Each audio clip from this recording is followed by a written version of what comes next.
Bom dia, boa tarde, boa noite a todos os que estão chegando. Sejam muito bem-vindos. Os que estão retornando, bem-vindos de volta. Eu sou a Tia Lu e esse aqui é o nosso espaço de leitura compartilhada e bate-papo. E aí, qual é a boa de hoje?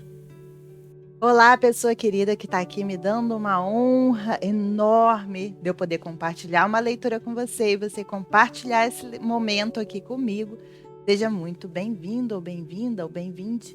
A boa de hoje, o poder da cabala de Yehuda Berg, já na parte 17, de um total de 20, acabando mesmo, né? Como vocês viram no título e na thumb, a correção, a escravidão e o milagroso poder da certeza. Eu lembro que a primeira vez que eu li esse livro, nesse momento da leitura, entre esse e a próxima parte, eu acho que foi nessa parte, eu lembro que eu estava lendo num ônibus e eu estava indo dar uma aula, porque para quem não sabe, eu sou professora de matemática, né? Terminando minha pedagogia agora e, enfim, seguindo em frente. E eu lembro que eu morava ainda no Rio de Janeiro, eu estava indo para a Zona Sul, para Copacabana, dar uma aula particular.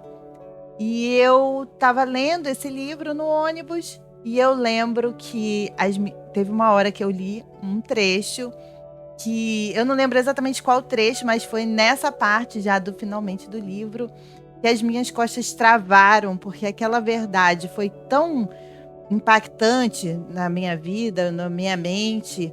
Foi uma coisa que naquele momento foi. A minha cachorra concorda. Foi tão, assim, um soco em mim que as minhas costas travaram. Eu lembro da sensação que eu tive, porque assim, deu. Sabe quando você pinça um nervo? Então, foi isso que aconteceu. Então, prepare-se aí, vamos devagar, tá? Não, por favor, não passem por isso. Eu fiquei vários dias com dor nas costas por causa disso. Interessante, né? Como às vezes uma ideia, uma leitura pode causar até um efeito físico. A mente é uma coisa poderosíssima. Então, bora para a leitura, né?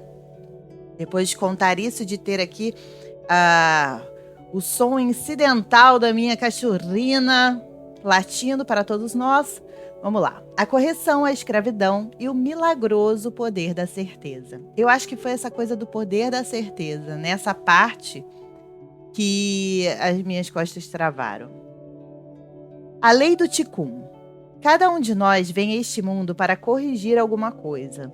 Pode ser a bagagem que trouxemos de vidas anteriores ou situações em algum ponto de nossa vida atual em que fizemos curtos circuitos. Cada vez que não conseguimos resistir a nosso comportamento reativo, temos que corrigir nossa falha. Esse conceito se chama Tikkun, que literalmente significa correção. Tikkun quer dizer que podemos consertar e corrigir qualquer aspecto de nosso comportamento que seja reativo, egoísta ou bloqueado. Podemos ter uma correção ou tikkun com dinheiro, pessoas, saúde, amizades ou relacionamentos. Há uma forma fácil de identificar nosso tikkun. Tudo que for particularmente difícil e desconfortável para nós é parte de nosso tikkun. Todas as pessoas que realmente nos incomodam em nossa vida são parte de nosso tikkun. Se achamos difícil dizer não quando nos pedem algo porque fazemos parte daquele grupo de pessoas que sempre querem agradar aos outros, esse é o nosso tikkun e precisa ser corrigido. Se em uma situação em que temos que ser firmes, ficamos constrangidos de nos impor, essa é também uma área em que precisamos fazer uma correção. Se achamos difícil confrontar um funcionário ou um chefe, a raiz do problema pode ser encontrada no conceito de tikkun. Quando não conseguimos fazer uma determinada correção, nosso tikkun se torna mais difícil de alcançar. Não apenas teremos que enfrentar o mesmo problema novamente, mas será muito mais difícil ativar nossa resistência. Aquele traço reativo em particular se torna mais forte. O adversário também fica mais forte. E as mesmas correções podem surgir repetidamente em nossa vida atual, assim como em futuras encarnações, até que sejam resolvidas. Às vezes, é fácil demais culpar o comportamento de vidas passadas por nossos problemas nesta vida. Geralmente, fazemos tanta coisa ruim em termos de reatividade nesta vida que só isso já é o suficiente para garantir o caos que nos aflige. Nesse exato instante, podemos estar cegos ao nosso ticum, mas pelo menos estamos conscientes de que, a não ser que sejamos santos, temos algumas correções a fazer. Esse é o primeiro passo. Em seguida, temos que identificar nossas questões centrais. Quando apertam nossos botões de reatividade? Com frequência, fazemos muito bem o trabalho de esconder o nosso ticum, até de nós mesmos. Estamos muito ocupados tentando mostrar ao mundo o quanto somos perfeitos. Assim, o primeiro passo para trabalhar com o nosso ticum é reconhecer a bagagem que estamos carregando. Para fazê-lo, precisamos perceber que o universo é um grande espelho. Olhamos para nosso mundo, nossos amigos, nossa família e perguntamos: o que eu vejo nos outros que aciona minha reatividade? A resposta é: os traços que nos incomodam nos outros são os mesmos traços que não gostamos em nós mesmos. O universo inteiro nos ajuda refletindo o nosso ticum de volta para nós. Quais são as coisas que nos irritam nas ações e comportamentos dos outros? Ficamos aborrecidos quando nossos amigos estão atrasados e pensamos: será que eles não enxergam que chegar atrasado é uma falta de consideração? Não dá para acreditar que eles não entendam que isso não se faz. Ficamos ofendidos quando as pessoas são rudes, ríspidas ou desagradáveis, ou quando as pessoas levam muito tempo para nos dizer algo? Por que estão nos fazendo perder tempo? Todas as vezes que um de nossos botões de reatividade é apertado, é um chamado para que prestemos atenção a um aspecto de nossa reatividade pessoal ou ticum que precisa ser corrigido. Qualquer coisa que aperte nossos botões de reatividade é algo que precisamos mudar em nós mesmos. O universo está colaborando conosco de tal forma que possamos nos transformar e seguir para o próximo nível de nosso desenvolvimento espiritual. Sem esse processo, estaremos vivendo uma fantasia de negação, em que tudo estaria perfeitamente arrumado e fluindo lindamente. Mas se esse fosse o caso, então por que nós viemos a este mundo? Você já conhece a resposta a esta altura. Deve haver algo que precise ser corrigido por nós ou não estaremos aqui. Procurando o nosso ticum. Uma das formas de descobrir quais os traços negativos que precisamos corrigir é quando apertam nossos botões de reatividade. Outra forma que nos permite vislumbrar nosso ticum é procurar padrões repetitivos que nos limitam ou bloqueiam. É como no filme Feitiço do Tempo, em que exatamente as mesmas coisas acontecem dia após dia após dia. O personagem de Bill Murray diariamente tropeça nas mesmas calçadas, pisa na mesma poça de água, até que ele passa por uma mudança de consciência que o leva a mudar sua forma de agir.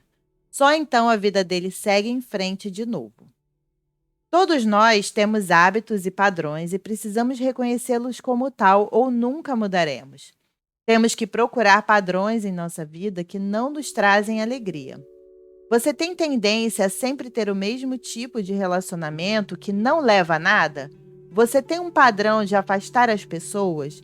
Você sempre escolhe parceiros que estão emocionalmente indisponíveis? Uma coisa que acontece à pessoa cujo ticum é ver a si mesma como vítima. Essa pessoa irá sabotar a si mesma repetidamente. Se ela começar a ter sucesso em alguma área da vida, fará alguma besteira em algum momento para evitar a possibilidade de um futuro desapontamento. Irá sabotar um relacionamento, seja traindo o parceiro ou o convencendo de que não o merece. Irá sabotar uma oportunidade de trabalho, quebrando um acordo, não comparecendo ao trabalho ou sendo relapsa. A maneira de autossabotagem se manifestar pode variar, mas o padrão básico subjacente é sempre o mesmo.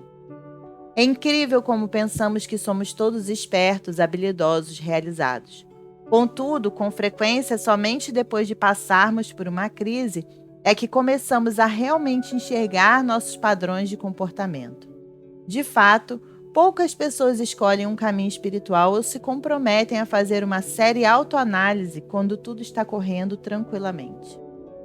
Quando se trata de ticum, estamos lidando com algo parecido com uma cebola. Há muitas camadas para serem retiradas antes de chegarmos ao centro, e isso requer tempo e esforço. Mas se ficarmos constantemente julgando os outros em vez de olhar para nossos próprios pontos negativos, continuaremos a alimentar nosso ego e a viver em negação. Enquanto vivermos dentro desses padrões negativos, sem trabalhar duramente para encontrar as questões centrais, será difícil enxergá-las. É importante saber que poderá chegar a hora em que as coisas que faziam disparar nosso gatilho de reatividade durante anos deixem de gerar a mesma resposta. As pessoas sempre farão fofoca ou serão negativas. Elas sempre reclamarão. Mas, uma vez que tenhamos desenvolvido suficiente resiliência e confiança em quem somos, o comportamento delas não mais nos afetará da mesma maneira. Elas não terão mudado. Será nossa resposta a elas que terá mudado. Isso indicará que, de uma maneira ou de outra, teremos trabalhado e corrigido aquele aspecto específico de nosso ticum. Essas questões e desafios centrais surgirão repetidamente até que os tenhamos corrigido. Um aluno certa vez me perguntou: será que vale a pena todo esse esforço para eu mudar a mim mesmo? Eu faço todo esse trabalho e depois, talvez daqui a 50 anos, em meu leito de morte, obterei a plenitude que mereci. Ele estava deixando passar despercebido um ponto importante. A plenitude se encontra no processo. Não se trata de esperar 50 anos para receber nossa recompensa. À medida que removemos camadas de negatividade, revelamos mais e mais luz. O alívio e a plenitude vão acontecendo durante o processo de eliminar essas camadas. Quando estivermos procurando nossas questões centrais, poderemos, antes mesmo de encontrá-las, colher a plenitude que vem com o próprio processo da busca. Como já vimos, se estivermos em um caminho de relatividade, reatividade e ego, estaremos rumando para a escuridão. Mas se começarmos a percorrer o caminho em direção à luz, ela nos encontrará antes de atingirmos nosso destino. Se caminharmos em direção à luz, a luz caminhará em nossa direção. Não encontraremos nossas questões centrais logo no início. Essa é a natureza do ticum. Mas a própria busca já é rica de recompensas. E atrás do ticum, atrás do ego e do caos, a luz estará aguardando para ser revelada. Exercício descobrindo o seu ticum. Fazer a si mesmo as seguintes perguntas pode ajudá-la a descobrir o seu ticum. Onde meu ticum aparece? Quais são meus traços negativos? Onde preciso fazer minha correção? Sou preguiçoso? Costumo procrastinar, empurrar para o futuro o que posso fazer hoje? O que me faz ficar aborrecido? Tenho gênio difícil? Tenho dificuldade de me comunicar? Quando fico estressado, fico impaciente? Sou julgador, crítico? O que é que me incomoda nos outros? O que é que aperta meus botões de reatividade? É quando as pessoas me decepcionam e desapontam? É quando as pessoas são rudes, desagradáveis e sem consideração? É quando não me dão valor? É quando meus amigos ou parentes gritam ou discutem? Aprenda a identificar seus botões de reatividade. Essas são características que você não gosta nos outros e que precisa corrigir em si mesmo. Terceiro, como estou empacada em minha realidade do 1%, em meus 5 sentidos, em meu intelecto e em meu ego? Como posso identificar os pontos em que estou empacado? Há padrões em minha vida ou será que tenho certos hábitos que me impedem de vivenciar alegria e plenitude? Fique atento ao tentar descobrir esses padrões e hábitos. Pergunte a seus amigos. Acompanhe o progresso de suas descobertas escrevendo-as em um caderno de anotações. Uma das coisas que podemos fazer quando não temos certeza do que viemos consertar neste mundo é perguntar. Pergunte ao amigo ou parceiro, alguém em quem você confie. Você vê um padrão em que eu repetidamente tenho a tendência de prejudicar a mim mesmo? Nesse trabalho, entretanto, precisamos estar dispostos a procurar aquilo que não conseguimos enxergar facilmente, os aspectos ocultos de nosso ego no nível da semente, os quais viemos a este mundo para corrigir. Depois de ter descoberto a importância de desvelar o trabalho que viemos fazer aqui, chega a hora de mostrarmos mais uma arma do arsenal do adversário: o pacto faustiano. Sempre que as coisas começam a correr bem, é muito fácil cair na armadilha de acreditar que os bons tempos nunca terão fim. Tornamo-nos arrogantes. Acreditamos que somos infalíveis. A luz vem de duas fontes: o Criador e o adversário. Lembre-se de que a luz do Criador é uma chama eterna, enquanto a luz do adversário é aquele clarão brilhante da explosão de uma banana de dinamite. Quando lutamos para obter sucesso através de comportamento reativo, nosso sucesso vem do adversário. Quanto mais reativos formos, mais sucesso iremos gerar, mas isso tem um preço. Nunca em toda a história da humanidade os efeitos de nosso desejo de sucesso a qualquer custo, imediato e egoísta, se mostraram tão evidentes.